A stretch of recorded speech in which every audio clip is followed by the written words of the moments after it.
यहाँ दिदीले भनेको कुरा चाहिँ सही हो भनेपछि हेर्नुहोस्, यहाँ दिदीले भनेको कुरा सही हो भनेपछि इतिहास बताउनु भएको छ। इतिहासमा यो सही हो कुरो भनेपछि हामीलाई राजा कहिले पनि चाहिएन, एक चाहिएन, दुई चाहिएन, सपनामा पनि चाहिएन, कहिले पनि चाहिएन राजा हामीलाई, होइन। यहाँ दिदीले भनेको सही कुरो हो नि। यहाँ दिदीले जो कुरा गर्नुभएको छ, यहाँ दिदीले आवाज उठाउनु भएको छ एउटा जनताको लागि। उठाउँदै जानुहोस् दिदी, तपाईँलाई मुरैभरि धन्यवाद छ। तपाईँ हजारौँ साल जिनुहोस्, आवाज चाहिँ उठाउँदै जानुहोस् यस्तै, ताकि सबैलाई पुगोस् यो आवाज। एक चाहिएन, दुई चाहिएन, राजा हामीलाई चाहिएन। अगर पहिलाको यस्तो हो, यो बाहिरबाट आएको राजा हो नि, हामीलाई एक चाहिएन, दुई चाहिएन। यहाँ दिदीको कुरा सुन्नुहोस् है।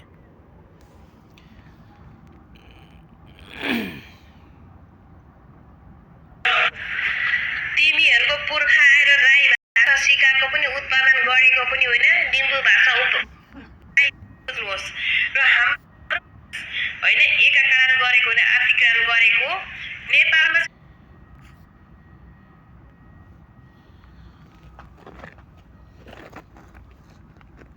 चाहिँ त्यो राजाको सन्तान आउनुभन्दा भनौँ यो ढुङ्गे युगदेखि चाहिँ होइन, लिच्छवी काल, प्राचीन कालदेखि लिएर चाहिँ यो के काल हो, यो समयदेखि नै नेपालमा चाहिँ यो देशको किराँतीहरूले राज गरेको थियो र नेपाल देशलाई बनाएर बसेको थियो र हाम्रो भूमि हाम्रो पुर्खाहरूले अर्जेको थियो र 32 पुस्ता किराँतीहरूले राज गरेको, शासक गरेको हाम्रो इतिहास हामीसित जीवित छ। यो कुरा बुझ्नुहोस्। र यिनीहरू आइसकेपछि चाहिँ हाम्रो पुर्खाहरूलाई मारेर चाहिँ राजस्थानबाट आएर मारेर चाहिँ यिनीहरू चाहिँ राजा बनेको, यो कुरा बुझ्नुहोस्। र हाम्रो पुर्खाहरूको खुनमा चाहिँ खुनको होली खेलेर यिनीहरूले राजा बनेर अहिले बसेको छ। र अहिले पनि 21औं शताब्दीमा आएर पनि मेरै पुर्खाहरूलाई खुनको होली खेलेर मारेर चाहिँ राजा बन्छु भनेर त शरणार्थी, त राजस्थानको शरणार्थी टपारे, देशद्रोही आतङ्ककारी, घिच्न नपाएर नेपालमा आएको राक्षस दैत्य असुरहरूले चाहिँ त्यो सपना नदेखे हुन्छ। बुझिस् नि, त्यो सपना नदेखे हुन्छ। हाम्रो इतिहास हामीले राम्रोसित थाहा छ। तेरो पुर्खाले आर्जेको देश भन्दै विभिन्न ठाउँमा कमेन्ट गर्छस्। तेरो पुर्खाले आर्जेको देश कुन ठाउँमा, तेरो पुर्खाले कति सालदेखि चाहिँ यहाँ पशुपालन गरेर आएको थियो, कति सालमा चाहिँ तेरो बाउबाजेले कुन हतियारले। यहाँ दिदीले भनेको यो कुरा, इतिहासको कुरा जो हुन्छ, पुरानो यो कुरा जो भनिरहनु छ, यो कुरा सत्य हो भनेपछि हामीलाई एक चाहिएन, दुई चाहिएन राजा, राजालाई भेटे मार हेर, होइन। हामीलाई चाहिएन, दुई चाहिएन, राजालाई भेटेर मार हेर, त्यस्तो हो नि, हामीलाई चाहिएन हेर ल। यहाँ दिदी चाहिँ हजारौँ वर्ष जिन्नुपर्छ। यहाँले आवाज उठाइराख्नु भएको छ नेपालको लागि, हजारौँ वर्ष यहाँ जिन्नुपर्छ है। नेपाललाई विकास गरेको थियो, कसरी चाहिँ खेतबारी बिराएको थियो, कसरी चाहिँ यहाँको भाषाहरू होइन लागू गरेको थियो यो समुदायको, कसरी यो समुदायको लिपिहरू लागू गरेको थियो, यो समुदायको के अरे तिमीहरूको पुर्खा आएर राई भाषा सिकाएको पनि उत्पादन गरेको पनि होइन, लिम्बू भाषा उत्पादन गरेको पनि होइन, गुरुङ भाषा उत्पादन गरेको पनि होइन, तामाङ भाषा उत्पादन गरेको पनि होइन, शेर्पा भाषा उत्पादन गरेको पनि होइन, थारू भाषा उत्पादन गरेको पनि होइन, नेवार भाषा उत्पादन गरेको पनि होइन, राउटे भाषा उत्पादन गरेको पनि होइन, कुसुन्डा भाषा उत्पादन गरेको पनि होइन, कुमाल भाषा उत्पादन गरेको पनि होइन, माझी भाषा उत्पादन गरेको पनि होइन, लगायत विभिन्न समुदायहरूले चाहिँ यो देशको नेपालीले झाँगर मुसर भाषा कुनै पनि भाषा तिमीहरूको पुर्खाले हत्यारा राजा बलात्कारी शरणार्थीले उत्पादन गरेको होइन। बुझिस् नि, जहिले तैले पृथ्वीनारायण शाहले आर्जेको देश, राजाले आर्जेको देश भनेर चाहिँ सिधा सोझो जनतालाई भ्रम नछाड।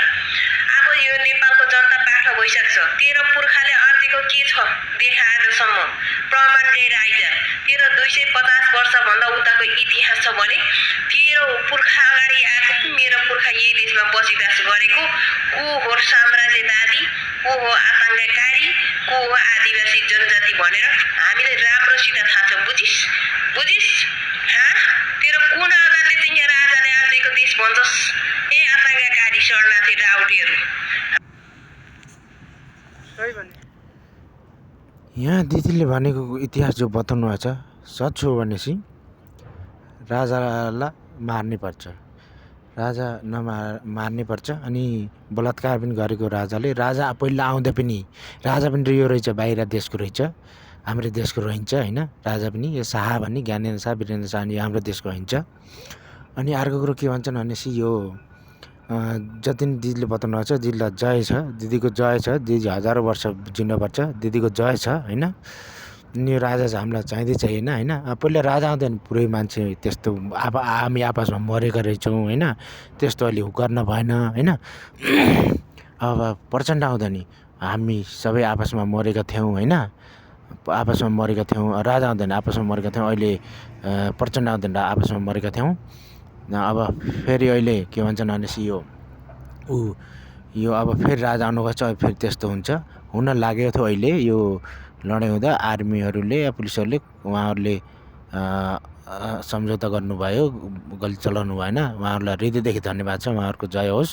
अनि यहाँ दिदीको आवाज उठाउनु चाहिँ यहाँको जय होस्। If history of this saying, this woman say, this man saying about the history, so we don't want it king in Nepal. King is from the some of the other countries, so we don't want to again don't want we again so king. Okay, so before king came, that time also we dead, and after that also after some years also Prachanda he came with dead. Now also we dead, but army is not they fighting, that's why they don't want to fight. They save the life, they save the Nepal country now, so we don't want to again fight. So if this her saying about the history, this is this true means. So please guys share to everybody this videos, share to everywhere, every guys. So please all of you take care and save take care of yourself and have a good day. So please share to everyone. So please, we don't want king again for this her have a wonderful life saying about this history. So you stay about maybe 100,000 shares of this her. So please guys take care of others, take care of others, everything. Please have a good day everyone.